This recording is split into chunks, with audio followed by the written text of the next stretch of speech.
You're watching WisconsinEye, an independent, nonprofit public affairs network, engaging the citizens of Wisconsin since 2007 through access to government proceedings and public policy events.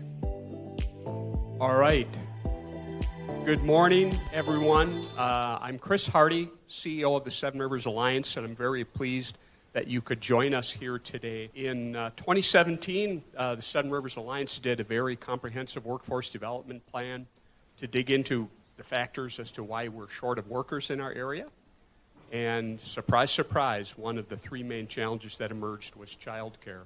And we've been on quite a journey since that time. So today we're going to do some exploration, and more importantly, we're going to come up with some potential solutions for this important challenge that we have in our region and also in the state. Before we get our first panel going, it's my pleasure to introduce Mitch Reynolds, the mayor of La Crosse. Thank you, Chris. I really appreciate the invitation to come here today. Thanks for leading this charge. And it is no surprise that child care is one of those challenges that we face. I think of the things that in our community that are incredibly important to making sure we have a robust community is child care, workforce, and affordable housing. Those are my big three. I mean, there are probably others, and it seems like it's relatively simple, right? We just fix those things and we're fine. Child care is that one, though, that we keep struggling with, as well as finding and how workforce and child care are so interconnected. It's so important to address this, and it's also important, and this is what I encourage all of you to do today. It's important to think beyond what you know now, and imagine what else we can do, because it's really easy, and I see this in a lot of ways. We get locked into that channel where this is how we know to address child care, and this is the types of things we know work. Well, let's imagine what else might work, because this is a confounding problem, not just for our community but everywhere. And so let's come up with the solutions and support each other in identifying new and imaginative ways to identify and reach those solutions.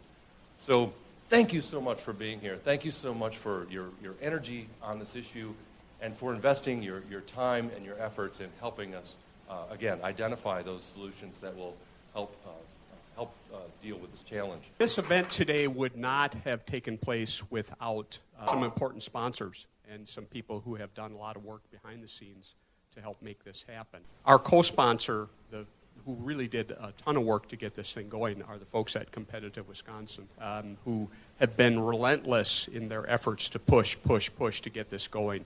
And as many of you know on this complicated topic, that's kind of like pushing that wet noodle up the hill. It's a little bit hard at times.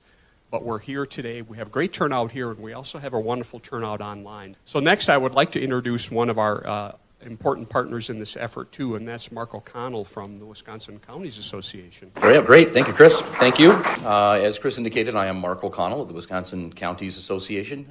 So good to see so many people here today. An event of this sort would not be possible without a whole host of folks that give their time, energy, leadership, and quite frankly, resources. Our hosts, the Seven Rivers Alliance, Chris, thank you so much. At Competitive Wisconsin, our co-hosts, Western Technical College, the University of Wisconsin-La Crosse, my alma mater, and the Wisconsin Counties Association. But it also takes money. And where does that come from for an event like this? Our very good friends at Gunderson Health System, American Family Insurance, and Dairyland Power. Of course, we can't get the word out with people who care deeply about this state. And those people are the Wisconsin Broadcasters Association, Wisconsin Newspapers Association, WIS Business, Mr. Mayor's, one of Mr. Mayor's operations, and of course our very, very good friends at WisconsinEye.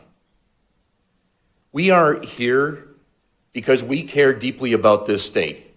We care deeply about our communities. We want a place that we desire to be, where with a vibrant economy and opportunities for our children and a place where our children want to stay and have children of their own. We want that. We want this paradise. There are many ingredients to a paradise, including a solid healthcare system, reliable energy, a transportation infrastructure, broadband everywhere we can breathe, a quality of life community. These are challenges we face as a state. The challenges are not new, but the potential solutions are. Why? Because for the first time, perhaps in our lifetime, a tremendous resource has been bestowed upon us, the American Rescue Plan Act resources. We have an opportunity to use one-time funding to move the ball, to position our state for future success. And one of the primary challenges, the one we're talking about today, the first of 8 conversations we will have across this state, is in early education and care of our most valuable resource, our children, the wealth makers of tomorrow, the solution makers of tomorrow. That's why we're here. I thank you so much for taking time out of your life to participate in this discussion as we explore the possibilities. And I admire you for how deeply you care about the success of our communities. Everyone in this room and everyone who has tuned in cares so deeply about this state and about the communities they live in, and they want to leave them in a better place than when they entered. It's a special group of people. You look across the table, special people. I mean no disrespect to the rest of our population, but you are the doers. You are the people that can lead us to a better place. So without delay, let us begin our first conversation. Please join me in welcoming to the podium our good friend and president of WisPolitics, Mr. Jeff Mayers. Thanks very much, Mark, and thanks everybody for tuning in, and thanks for being here. Let me introduce the panel. Right here we have Dennis Winters. He's the chief economist for Wisconsin Department of Workforce Development. Thank you for being here, Dennis. And we have Ruth Schmidt. She's the executive director of the Wisconsin Early Childhood Association. Thank you, Ruth. Then we have Chris Hardy, whom you've already seen. He's the CEO of the Seven Rivers Alliance. Let's just start with you, Ruth. Why don't you tell us a little bit about your background and why your specialty is early childhood education? So I am with Wisconsin Early Childhood Association, and I've been there for about 20 years, and I can honestly say that over the course of the 20 years, as we've been working on this issue, we've seen very little movement in the state and in our nation in terms of addressing our deepest early care and education needs. My association is a professional association of people who work in this field, and then we are also the largest statewide service provider of support services to people and to child care programs. So individuals who work in early care and education and to the programs within which they work.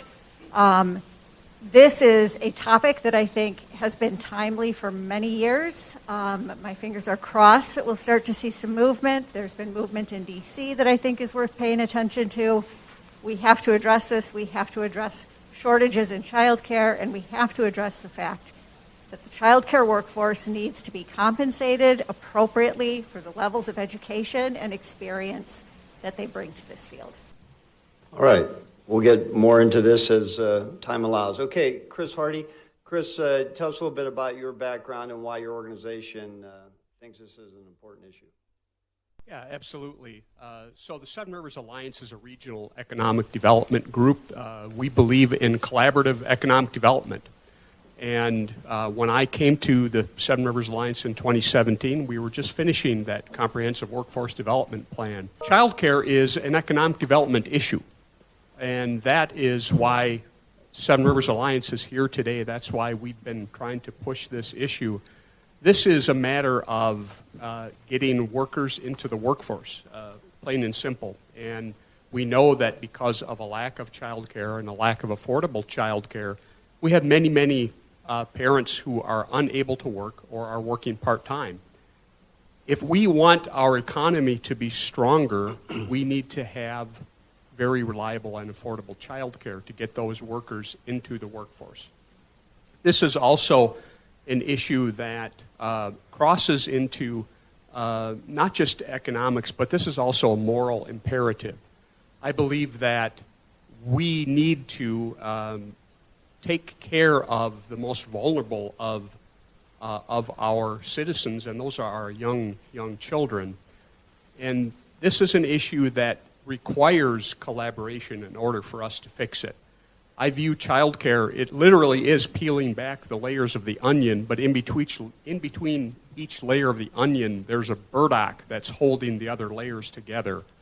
It is a very, very complicated topic that requires many, many people at the table to solve. So that's why we are here today. All right, Dennis from DWD, you follow all these labor trends. Why don't you just tell us a little bit about DWD's interest in child care from the labor point of view? Well, yeah, we follow these labor trends. We predict these labor trends. It's been some time, about 20 years ago, that we first identified that we were going to be having a labor challenge. And we also identified that it was a talent challenge. And we knew that we needed to, in order with the quantity going to be a problem, we knew that we needed to raise the productivity of the workforce. And how do you do that? Well, you get children particularly trained up so that they have the skills to meet the demands of the economy we're going for. And there was information, worked with Partnership for Stronger America, the Council on Economic Development, on and on, where it's on early childhood development, and the proof we had in the experiments, controlled experiments, essentially, that were done in the Perry Preschool Project and Abecedarian and Chicago Parent-Child. All this was telling us the returns on investment were unmatched, long-lived, and essentially risk-free. So it's something we've been advocating for quite some time now, and now that the workforce challenge has come to the fore. I kind of talked about the pimple finally being popped with COVID. It's here, it's upon us, and now it's an actual business constraint. And they've been along, but it's been grudgingly become a policy issue until now. It's on the front line. Okay. Ruth, why don't you talk about the labor shortage in the child care industry? I mean, it's acute, right? I mean, we have labor shortages across many sectors. And tell us a little bit about why that is and maybe how it can be solved. Sure. Good question. So one thing that we do in Wisconsin is we do periodic workforce studies of people who do work in early care and education. And what we know is that 5 years ago, we had a 40% turnover rate in this field. That was 5 years ago. Since then, we've seen COVID. We've seen worsening working conditions for people who work in early care and education, requirements early on in COVID to keep their programs open when school districts were closing their buildings. And what we know out of the last workforce study is that this workforce is highly educated, so over 80% of them have education outside of high school. Over 55% of them have at least an associate's degree or a bachelor's degree. For family child care programs, those operating programs out of their homes, the average take-home pay after expenses is about $7.40 an hour, so almost minimum wage.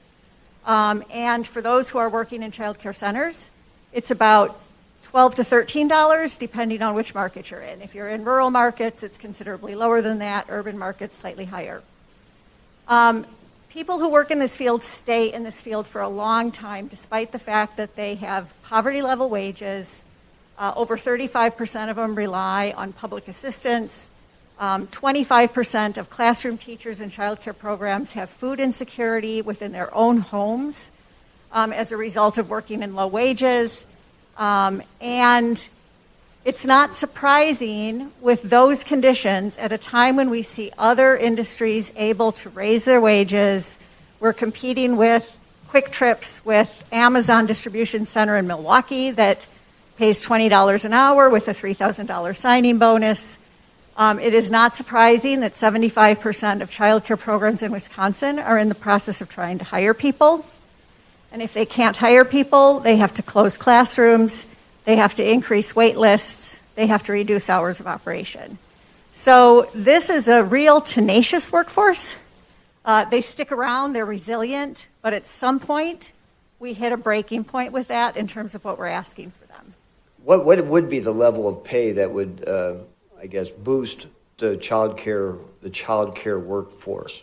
Care for an infant in Wisconsin hovers around $12,000 a year, which is not enough to end up paying for the cost of that care in a child care program.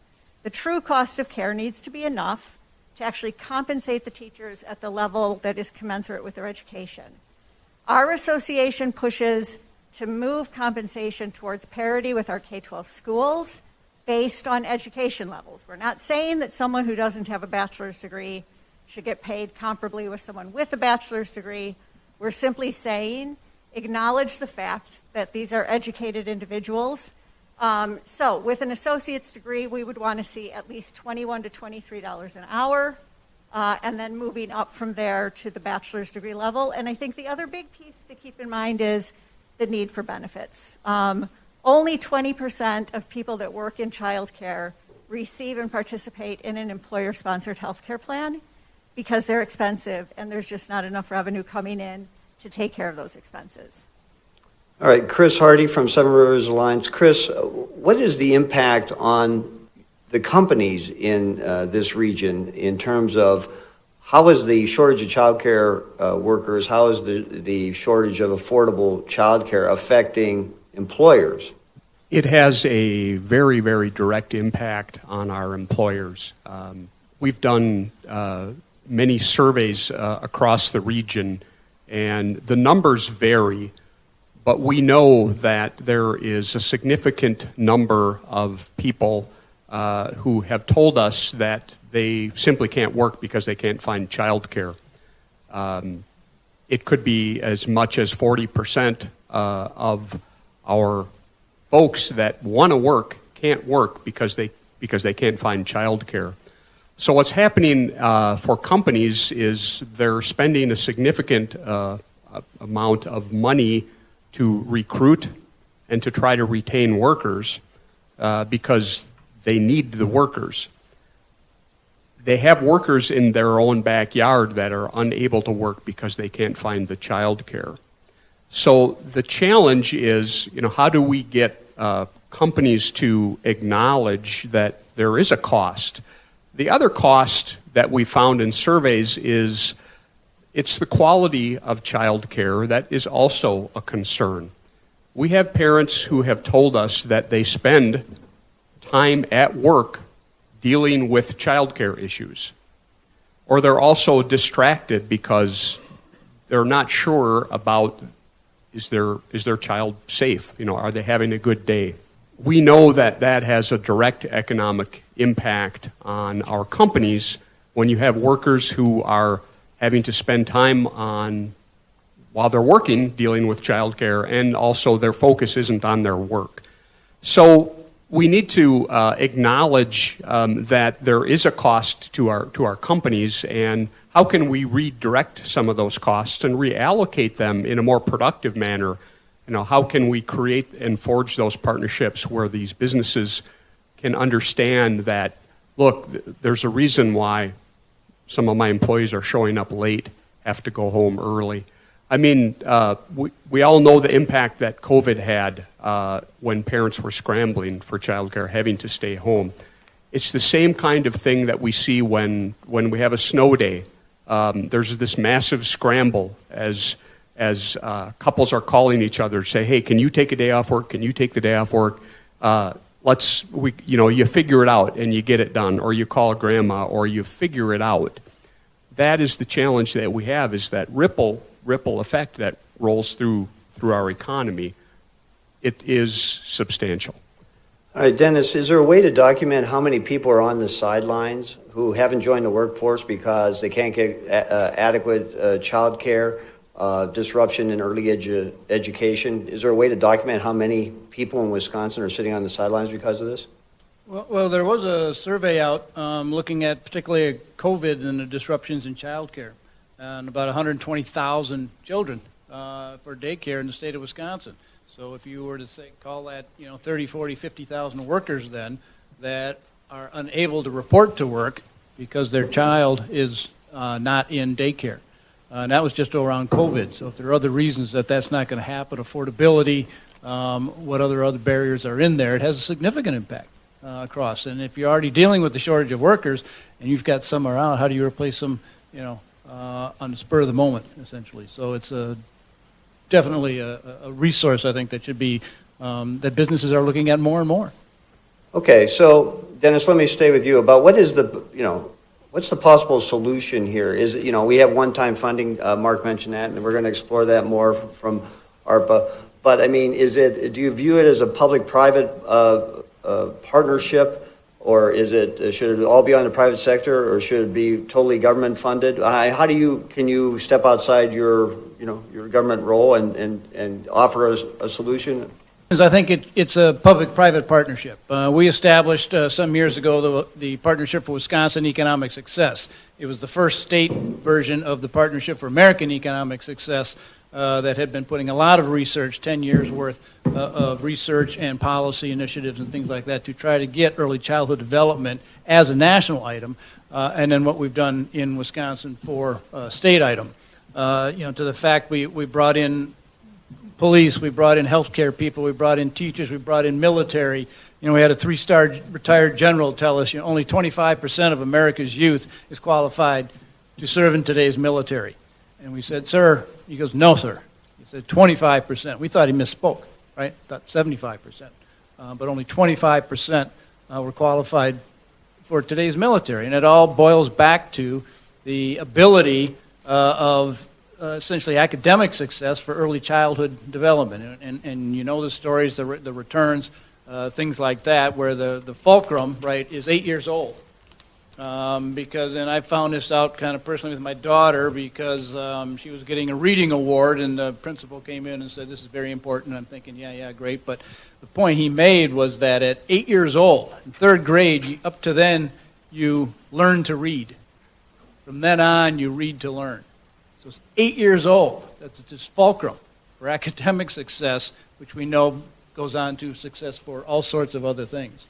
And again, the returns, 16% a year out of the Minneapolis Fed, Heckman equation, and the work done out of the University of Chicago, 17-to-1 returns on this kind. So it's just everybody's that understands it is on board. It's been a little tough to put it all on the public sector, all on the private sector. More and more so, yeah, it has to be a combination, I think, for the kinds of policies that we need to supply the needs we do for the workforce and the technology matching. And I'll just mention one more thing. I mean, we've been looking at this. The returns aren't 20 years down the road. I mean, the old forester, right? When's the best time to plant a tree? 20 years ago, right? The second best time is now.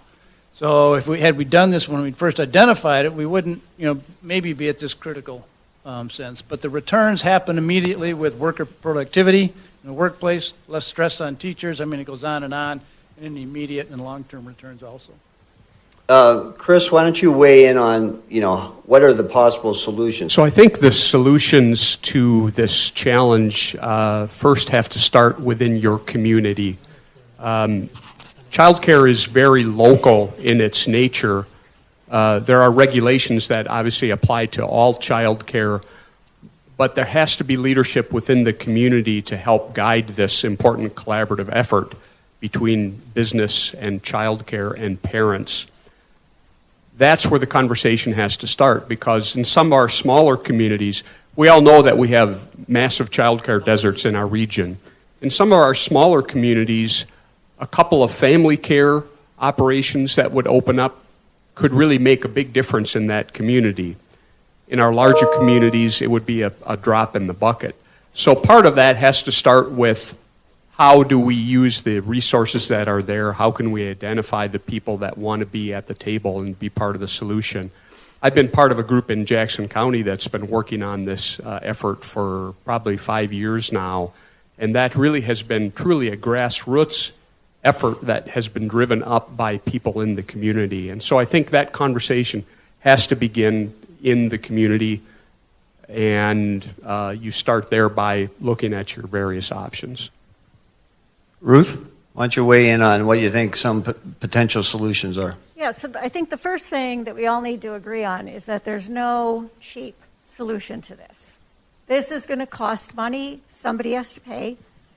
And I think the other thing is we need to agree that parents are tapped out. Parents are paying upwards of 30, 40% of household income for care. There's 2 bills right now that have been introduced in the U.S. Senate, one by Republicans, one by Dems. It is the biggest movement I have seen Republicans propose in 20 years of doing this work. To me, we have to understand childcare is a public good. I personally think we should find ways to fund it that are consistent to how we fund our K-12 schools, with public dollars, whether they're federal, whether they're state, whether they're local, because this is a public good. We need people to work. We need children to be our next generation of workers. We have a declining population base. So to me, I think it would be wonderful to have business at the table and for business to understand that this isn't just a global ROI. This is an ROI on your business's bottom line. This is loss of productivity. This is job openings that sit for months and months on end because you can't hire people. So having business take a stab at doing things that are not just policy driven, so not just like flexible work schedules and working from home, but actually putting dollars into this. Flexible spending accounts for your employees, contributing to those flexible spending accounts, working with child care programs in your communities. Those are all types of things that I think business should be doing. And then the last thing I would say is we need your influence. We need the influence of business. We need the influence of economic development, community development people at the Capitol in order to move this conversation forward. Okay, some quick comments or questions from the audience. We got about... Hi, I'm Sherry Pica, and I am one of the local administrators of a child care center here. We've been Sprout Child Care since 2013. Prior to that, I had been an executive director of a large nonprofit of 8 child care centers. Been in the business a long time. I have a question for Ruth. So some of the proposals that we've just kind of heard of, just some dabbling of some good ideas for solutions, were about investing, having businesses invest in this. Would you say it's a fair statement that we need to be able to support the centers that are already current with bringing them to quality and opening their classrooms with staffing, or opening slots that will take staffing from current centers into slots, which then has this vicious circle? So that's a good question. It's one that I feel like I've been talking a lot about. I presented at the Talent Development Conference last week on this piece came up. We're hemorrhaging people in this workforce. Literally, we are hemorrhaging people in this workforce. We have some really excellent child care programs out there that cannot serve at the capacity of what they have room and space and materials for because they cannot compete in hiring staff. So my argument has always been, throughout COVID, we need to stand up the existing infrastructure of childcare. I think that is hugely important. These are programs that are open. They've got class space available. They just need to be able to hire and retain staff. And opening new programs, you'll meet with those exact same issues over time. And all it's going to do, I gave this example, right? You open a program with a business perhaps in a community, and you're drawing teachers from existing community-based childcare to come work in your programs. That's not to say that I do not support businesses looking at opening programs, but I always would say start with those deep conversations with your existing community-based programs. Okay, so some businesses have created child care centers in their workplaces, and so should we have more of that, or did I just hear you say you'd prefer to staff the ones that are outside the workforce? I don't think it's an either or. The workplace, excuse me. I think our first focus needs to be holding up the existing infrastructure of care. The other thing I would say is of the businesses I know that do on-site child care, many of them consider it sort of this is probably not the right term, but it's like a human resource loss leader, right? Like it's a way to bring people in and keep them employed, but businesses end up often losing money hand over fist in doing that. they consider it a cost of doing business, right? But and to retain workers. Absolutely, to retain workers. But we also think parents like to have their children in care in their communities, close to the schools they're going to be in. So we always would support programs that are currently existing and trying to keep them afloat. All right, Chris Hardy of the Seven Rivers Alliance. What about employers in this area? How do you think they view the idea of funding something in the workplace or supporting something nearby already existing? It is about partnerships, and each business is going to have to look at their individual needs and decide what's best for them. It's very rare that a business would have the resources or the space to open up their own child care center, but it doesn't mean that they can't have conversations with, as Ruth said, the existing child care centers. Hey, if I wanted to buy 4 slots a year, would you be able to guarantee that? And can I do that? And start to forge those partnerships, because what that does is that guarantees an income for that child care center. It also may help them to expand because they might be right on that cusp of they can't handle any more kids with existing staff, but if they know that they could have 4 more slots or whatever the number is, they can add more staff. So there's those kinds of conversations where you can form partnerships with existing child care centers to strengthen the infrastructure that we already have. Ruth is absolutely correct on that. We have to make sure that our existing providers are strong before we start talking about opening up new ones as a solution. Okay, well, we're going to have to end it there. I want to thank Chris Hardy from Seven Rivers Alliance, Ruth Schmidt, the Executive Director of the Wisconsin Early Childhood Association, Dennis Winters, Chief Economist at DWD. Give him a round of applause, please.